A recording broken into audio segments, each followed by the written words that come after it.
Cie, 2, 3. Di sana sadonya, jangan lupa sebelum tonton video ko, tekan tombol subscribe dan aktifkan lonceng notifikasi supaya di sana bisa menonton video-video terbaru dari kami. Komen serta share ke kawan-kawan ya.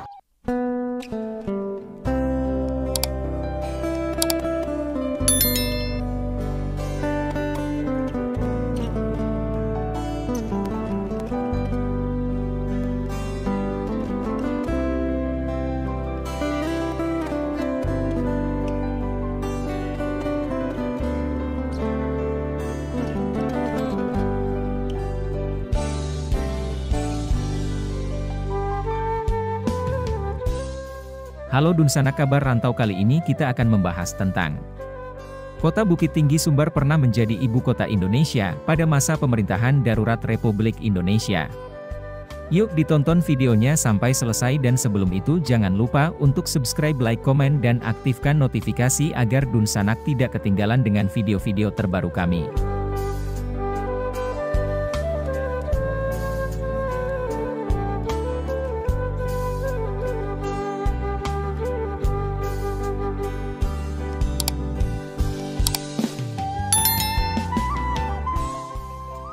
Presiden Joko Widodo mengumumkan rencana pemindahan ibu kota Indonesia ke Pulau Kalimantan pada tanggal 26 Agustus 2019.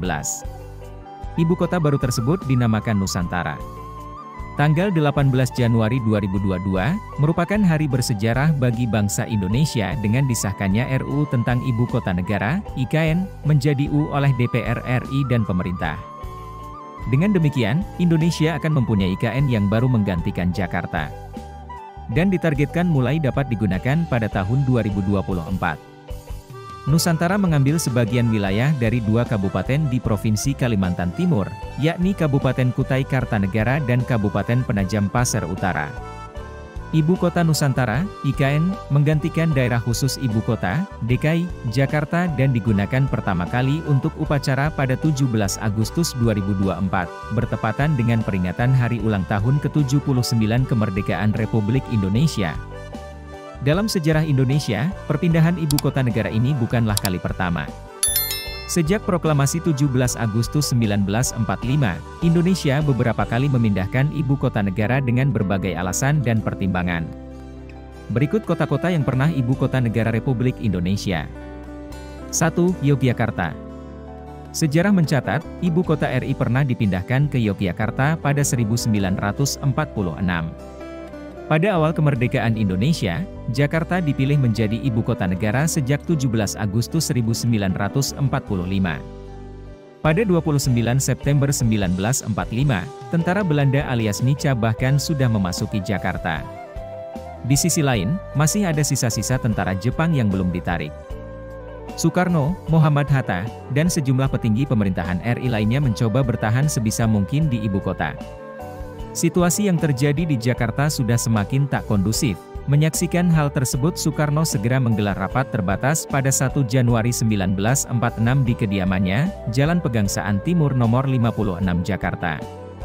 Dari hasil rapat tersebut, pemerintah Indonesia sepakat untuk mengendalikan jalannya pemerintahan dari lingkup daerah. Kemudian pada 2 Januari 1946, Sultan Hamengkubuwono IX saat itu menyarankan agar ibu kota RI dipindahkan sementara ke Yogyakarta. Dikutip dari buku Sejarah Indonesia Baru 2, 2009, karya Wiharyanto AK, tawaran ini disambut baik oleh Presiden Soekarno dan para pejabat tinggi negara. Persiapan kepindahan ibu kota pun langsung dirembuk dalam sidang kabinet tertutup. Kita akan memindahkan ibu kota besok malam. Tidak ada seorang pun dari saudara boleh membawa harta benda, aku juga tidak, ucap Presiden Soekarno seperti diungkapkan kembali oleh Cindy Adams dalam buku Bung Karno, Penyambung Lidah Rakyat Indonesia, 1965. Rencana pun disusun dengan cermat mengingat Jakarta sangat rawan. Malam hari tanggal 3 Januari 1946, di jalur kereta api yang terletak di belakang kediaman Bung Karno di Jalan Pegangsaan Timur, Menteng, Jakarta Pusat, tiba sebuah gerbong dengan ditarik lokomotif secara perlahan. Lampu kereta itu dimatikan agar tidak memantik curiga. Dengan diam-diam, tanpa bernapas sedikit pun, kami menyusup ke gerbong. Orang-orang Nica menyangka gerbong itu kosong, kenang Bung Karno. dimulailah perjalanan menegangkan itu. Pada 4 Januari 1946 dini hari, rombongan gerbong rahasia itu tiba di Yogyakarta dengan selamat. Untuk sementara, kendali keamanan di Jakarta diserahkan kepada Letnan Kolonel Daan Yahya yang juga Gubernur Militer Kota Jakarta. Di Stasiun Tugu menjelang subuh, sudah hadir Sultan Hamengkubuwono IX, Paku Alam VIII, dan Jenderal Sudirman, untuk menyambut kedatangan Soekarno dan kawan-kawan. Dan, sejak saat itu, ibu kota RI untuk sementara berada di Yogyakarta. Seluruh biaya operasional pemerintahan dan para pejabat RI selama berada di Yogyakarta ditanggung oleh Keraton Yogyakarta juga dibantu oleh Kadipaten Pakualaman, lantaran kondisi keuangan negara kala itu sedang sangat buruk, bahkan kosong. Setelah ibu kota resmi pindah ke Yogyakarta, pusat pemerintahan untuk sementara dikendalikan dari Gedung Agung Yogyakarta yang berperan menjadi istana kepresidenan. Yogyakarta sendiri menjadi ibu kota negara hingga 27 Desember 1949. 2. Biren. Kemerdekaan Indonesia sendiri dapat diraih karena kerja sama seluruh masyarakat Indonesia. Salah satunya adalah karena peran dan perjuangan masyarakat Kabupaten Biren, yang dikenal sebagai Kota Juang. Kabupaten ini menjadi wilayah otonom sejak 12 Oktober 1999 yang merupakan pemekaran dari Kabupaten Aceh Utara. Terdapat perbedaan pendapat dalam catatan sejarah mengenai asal-usul nama Biren.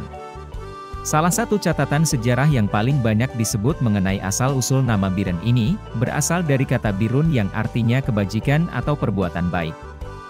Julukan Kota Juang diberikan kepada Kabupaten Biren oleh Presiden pertama Indonesia, Soekarno, saat ke Biren pada tahun 1948. Julukan tersebut diberikan karena beberapa alasan, salah satunya adalah karena Biren pernah menjadi ibu kota Indonesia yang ketiga selama seminggu, setelah Yogyakarta jatuh ke tangan penjajah dalam agresi Belanda. Biren menjadi ibu kota pada tanggal 18 Juni 1948 tepat pada saat agresi militer Belanda II, 1947 hingga 1948. Pemerintah Darurat Republik Indonesia, PDRI, yang semula menetap di kota Bukit Tinggi berpindah lokasi ke Kabupaten Biren.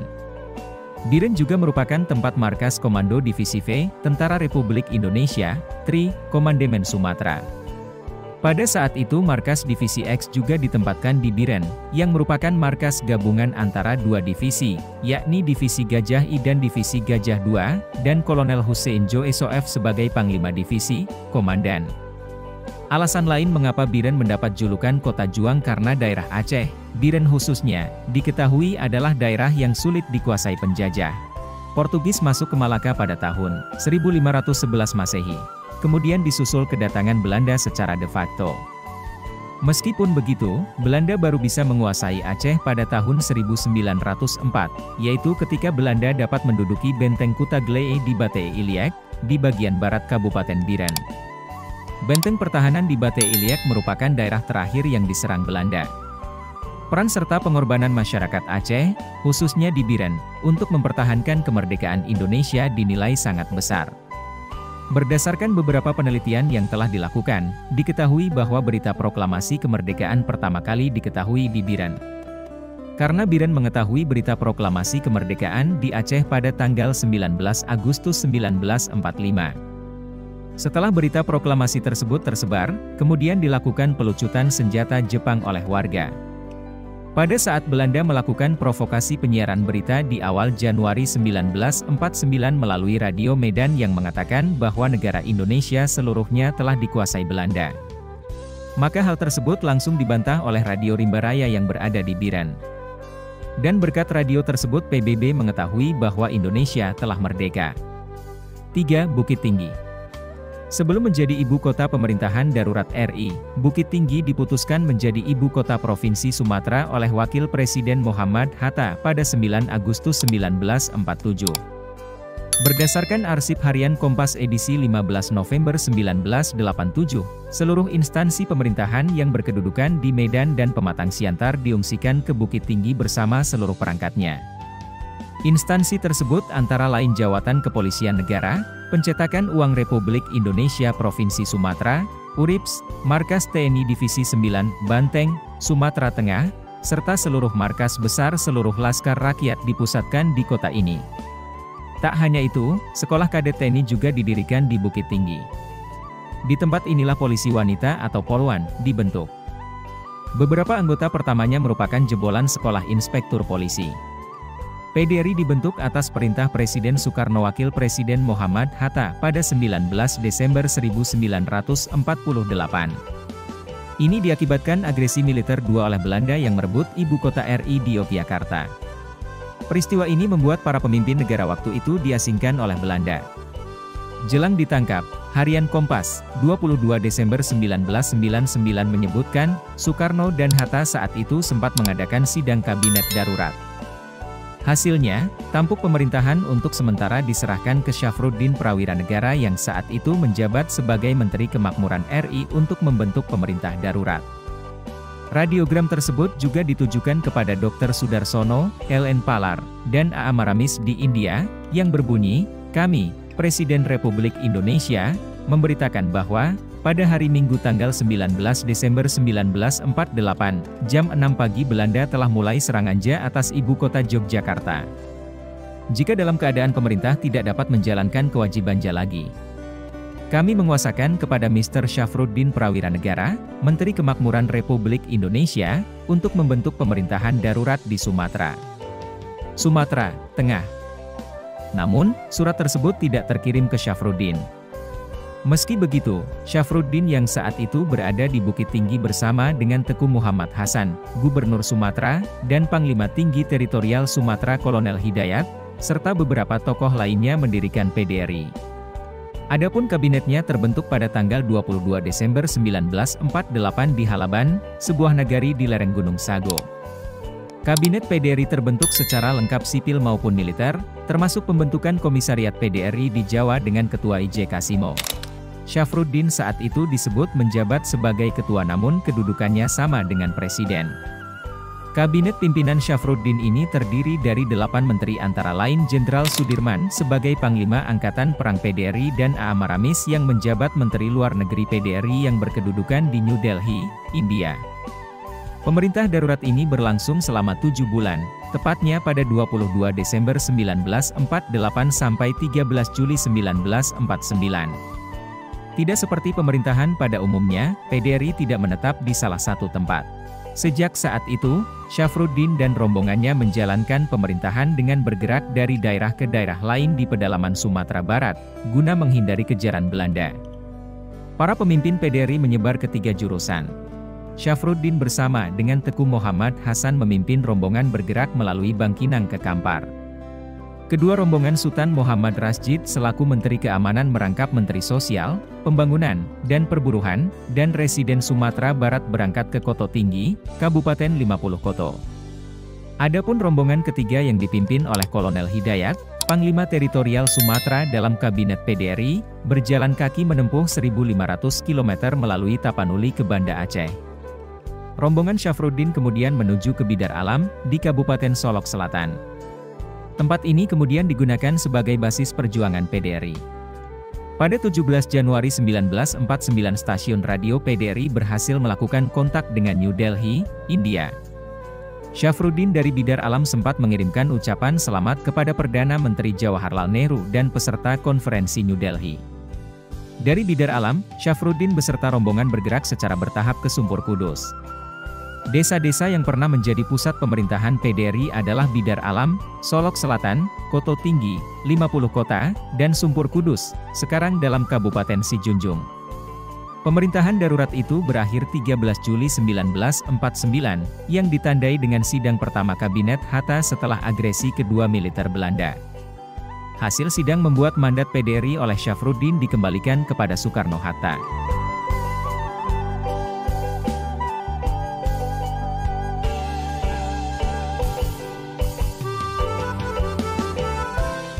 Sekian mungkin sedikit cerita tentang kota Bukit Tinggi Sumbar pernah menjadi ibu kota Indonesia pada masa pemerintahan darurat Republik Indonesia. Semoga bisa menambah pengalaman dan ilmu teman-teman. Sampai bertemu lagi di video-video kami selanjutnya.